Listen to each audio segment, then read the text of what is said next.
Bonjour, nous allons aborder aujourd'hui la question très importante de la représentativité syndicale et donc de la représentativité syndicale salariée dans l'entreprise. Cette représentativité syndicale, elle a pour objet d'identifier parmi tous les syndicats qui ont la capacité juridique à représenter des personnes, donc visées par les statuts, en vue de défendre leurs droits et leurs intérêts. Autrement dit, les règles de représentativité visent à opérer une sélection parmi les organisations syndicales. Nous allons identifier les organisations syndicales représentatives et les organisations syndicales qui ne sont pas représentatives. Le but est d'identifier les organisations syndicales qui ont réellement la capacité à défendre de façon efficace les salariés au regard des statuts de l'organisation.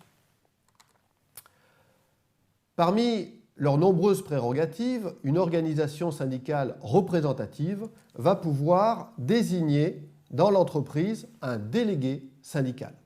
Et cette organisation syndicale, avec son délégué, va pouvoir négocier avec l'employeur des accords et des conventions collectives et va donc pouvoir conclure des textes conventionnels applicables dans l'entreprise.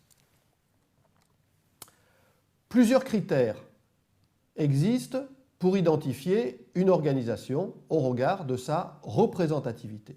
Alors, regardons ces différents critères. L'organisation doit respecter les valeurs républicaines. Qu'est-ce que cela signifie? Cela signifie en particulier que l'organisation ne doit pas discriminer. Il ne doit pas y avoir de mention discriminatoire dans ses statuts et elle ne doit pas avoir de pratiques discriminatoires. Autre élément tout à fait essentiel, l'indépendance. Une organisation syndicale doit être indépendante à l'égard de l'employeur. Pour qu'une organisation puisse être qualifiée d'organisation syndicale, eh bien, ces deux critères sont essentiels. L'organisation est indépendante de l'employeur et l'organisation défend les valeurs républicaines. Cette organisation doit faire preuve d'une certaine transparence financière concernant ses comptes. D'autres critères. Cette organisation doit avoir une ancienneté minimale de 2 ans dans le champ professionnel et géographique couvrant le lieu de la négociation, en particulier, évidemment, ici, l'entreprise, à partir du moment où elle a déposé ses statuts en mairie. L'organisation doit avoir une certaine audience électorale dans l'entreprise, au moins 10% des suffrages exprimés. Elle doit avoir une certaine influence caractérisée par son activité, par son expérience. Et enfin, elle doit avoir un certain niveau en termes d'effectifs et en termes de cotisation. Autrement dit, une organisation syndicale va être représentative quand elle répond à l'ensemble de ces critères. Cette représentativité va se mesurer dans l'entreprise, en règle générale, tous les 4 ans, à l'occasion des élections professionnelles.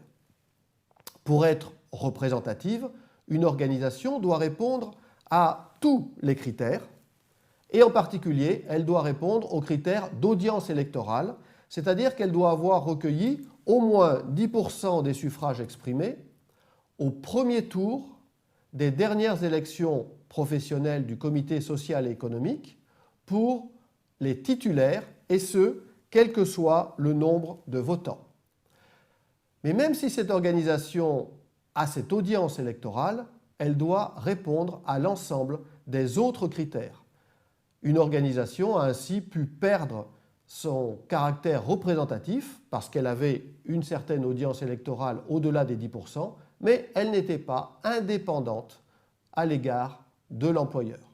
Ces critères sont donc importants et ils doivent globalement être satisfaits.